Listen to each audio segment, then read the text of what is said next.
Saya Muhammad Syahrimi bin Syahrudin dari kelas PDPP Pendidikan Islam 3 ingin membentangkan tentang kepelbagaian sosio-budaya di sekolah di bawah subjek Sosiologi Pendidikan dan nama pensyarah saya ialah Puan Wan Faridah Akmal bin Wan Ismail. Jadi saya akan menerangkan tentang definisi kelas sosial.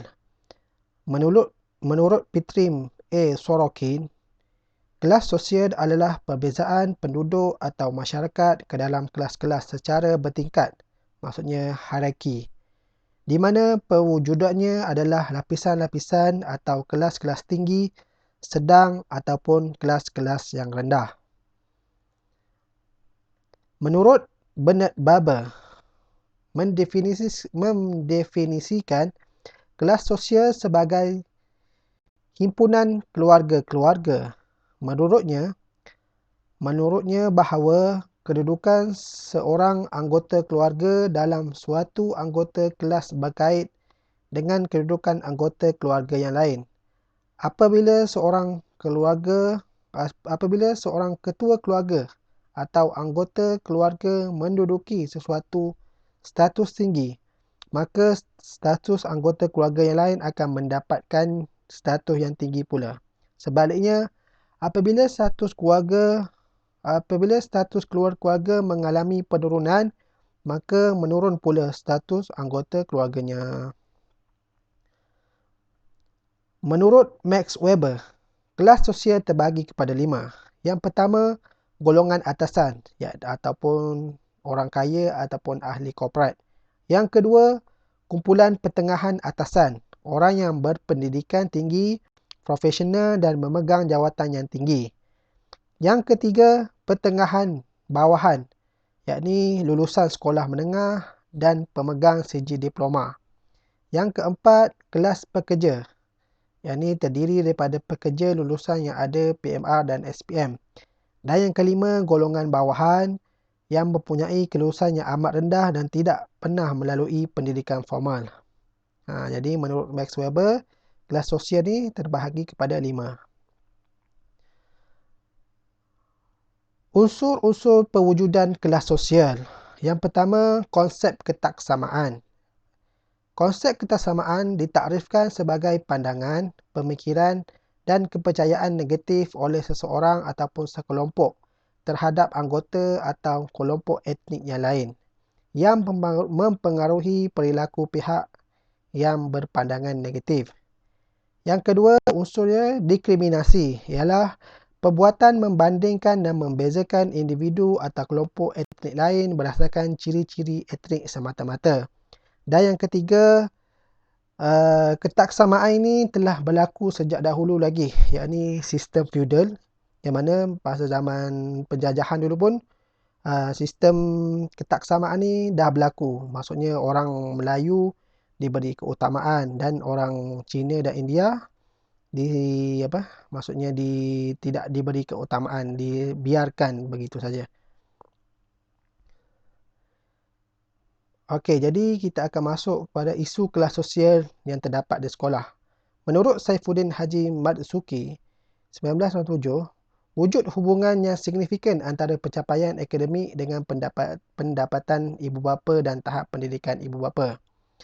Semakin tinggi pendapatan dan tahap pendidikan ibu bapa, semakin tinggi tahap pencapaian anak-anak mereka. Maksudnya kalau ibu bapa tu yang orang yang berkerjaya, maksudnya anaknya akan mendapat pencapaian yang tinggi. Yang ketiga, murid berada mendapat peluang pendidikan yang baik. Maksudnya murid yang orang kaya dia akan mendapat pendidikan yang lebih baik, sempurna. Kalau contoh kat sekolah, bila mereka belajar kat sekolah, jadi pulang sekolah, ibu bapa mereka akan menghantar kepada tuition, kelas tambahan, dapat mereka mempunyai sumber kewangan yang mencukupi.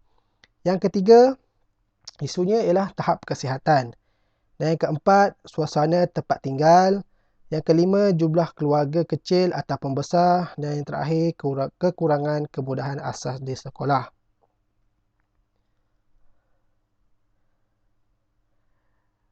Jadi kita akan masuk tentang kepercayaan. Definisi kepercayaan. Kepercayaan bermaksud pengakuan akan benarnya terhadap sesuatu perkara. Biasanya seseorang yang menaruh kepercayaan ke atas sesuatu perkara itu akan disertai oleh perasaan pasti atau yakin atau kepastian terhadap perkara yang berkenaan. Kepercayaan dalam konteks umum adalah bermaksud sesuatu keadaan jiwa yang berkaitan dengan sikap berkedudukan atau memihak. Manakala dalam konteks agama pula, kepercayaan adalah sebahagian daripada batu asas pembangunan moral. Dalam konteks ini, kepercayaan dikenali sebagai akidah ataupun iman. Agama mendidik penganutnya berbuat baik. Sistem pendidikan Malaysia memuatkan pengetahuan tentang aspek keagamaan dan kepercayaan melalui mata pelajaran pendidik sivik dan kenegaraan Malaysia yang diajar di peringkat sekolah rendah lagi. Dan yang ketiga, pihak sekolah mewajibkan semua pelajar mempelajari mata pelajaran pendidikan Islam dan pendidikan moral. Maksudnya isu kepercayaan yang berada di sekolah.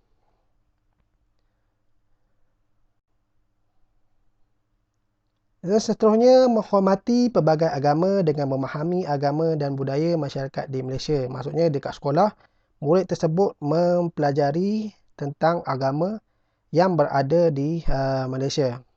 Yang seterusnya, menerapkan nilai positif atau universal keagamaan kepada penganutnya.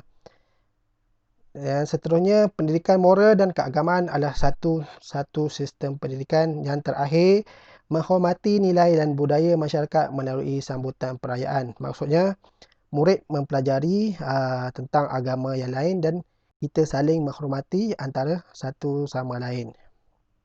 Jadi, setakat situ saja pembentangan saya tentang